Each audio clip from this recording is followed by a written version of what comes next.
സതീശന്റെ ആയാലും കുഞ്ഞാലിക്കുട്ടി സാഹിബിന്റെ ഒക്കെ തന്നെ എല്ലാ പ്രസംഗങ്ങളെയും തെറ്റായി കാണിച്ചുകൊണ്ട് ചില സോഷ്യൽ മീഡിയ പരാമർശങ്ങൾ ഞാൻ കണ്ടു. അടുത്ത ദിവസം UDF അധികാരത്തിൽ വന്നാൽ ക്ഷേമ പെൻഷനുകൾ നിർത്തലാക്കും, ലൈഫ് വീട് കൊടുക്കുന്ന പരിപാടി നിർത്തലാക്കും. ആര് പറഞ്ഞതായിട്ട്?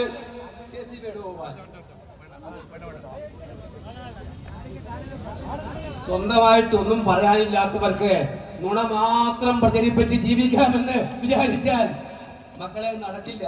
സ്ഥാനമൊഴിയുമ്പോ പോലും 2000 വരെ എത്തിച്ച്, അതും തിരഞ്ഞെടുപ്പിന് തൊട്ടുമുമ്പ് എത്തിച്ച് ജനങ്ങളെ കബളിപ്പിക്കാൻ ശ്രമിക്കുന്ന രീതിയിലല്ലായിരിക്കില്ല ഞങ്ങൾ പറയുന്നത്.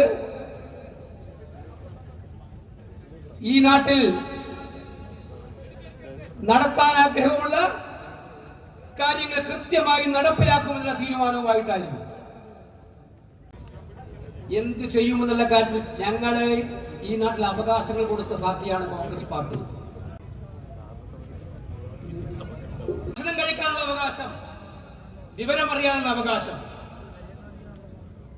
ഈ എല്ലാ അവകാശങ്ങളും ഇന്ത്യയിലെ പൗരന്മാർക്ക് കൊടുത്ത പാർട്ടിയാണ് ഇന്ത്യൻ നാഷണൽ കോൺഗ്രസും UPA ഗവൺമെന്റും എന്നുള്ള കാര്യം അഭിമാനപൂർവ്വം ഞങ്ങൾ പറയട്ടെ.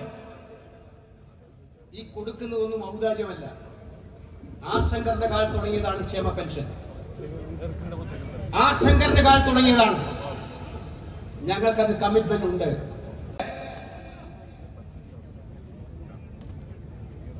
കേരളത്തെ മാറ്റാൻ വേണ്ടി പോകുന്ന നിരവധിയായിട്ടുള്ള കാര്യങ്ങൾ ഈ തെരഞ്ഞെടുപ്പിന് മുമ്പ് ഐക്യജനാധിപത്യ മുന്നണി ഈ നാട്ടിലെ ജനങ്ങൾക്ക് നൽകും.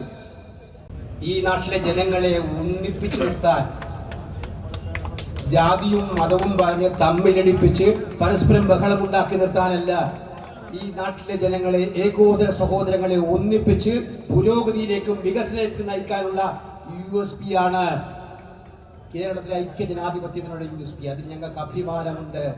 നിർഭയമായി പാവപ്പെട്ടവന് വേണ്ടി, നീതി നിഷേധിക്കുന്നവന് വേണ്ടി, പരസ്പരം ഭിന്നിപ്പിക്കാൻ ശ്രമിക്കുന്നതിനൊക്കെയായി നിർഭയനായി പോരാടുന്ന ശ്രീ രാഹുൽ ഗാന്ധിയുടെ നേതൃത്വം കേരളത്തിലെ ഐക്യജനാധിപത്യ മുന്നണിക്കുണ്ട്.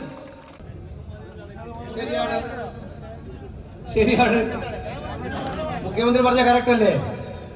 ആരും നടക്കാൻ പാടില്ല എന്ന് പറഞ്ഞ പല കാര്യങ്ങളും നടന്നില്ലേ? ആരും വിചാരിക്കാത്ത പല കാര്യങ്ങളും നടന്നിട്ടുണ്ട്. മുഖ്യമന്ത്രി പറഞ്ഞു ശരിയല്ലേ? നമ്മൾ ആരും ധരിച്ചോ?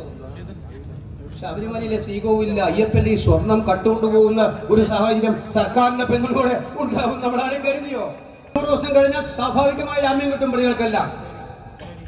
ഓരോ ജാമ്യം നേടിപ്പോയിക്കൊണ്ടിരിക്കുകയാണ്. ജയിലിൽ ഒരു വലിയ ജനമുന്നേറ്റമാണ് ഈ ജാഥയുടെ തുടക്കത്തിൽ തന്നെ നമ്മളിവിടെ പ്രകടമാകുന്നത്. ഒരു കാര്യം വ്യക്തമാണ്, ഈ ജാഥ തിരുവനന്തപുരത്ത് സമാപിക്കുമ്പോ കേരളത്തിലെ പിണറായി വിജയൻ ഭരണത്തിന് അന്ത്യം കുറിക്കുന്ന ഒരു പോരാട്ടമായി അത് മാറുകയാണ്. അതുകൊണ്ട്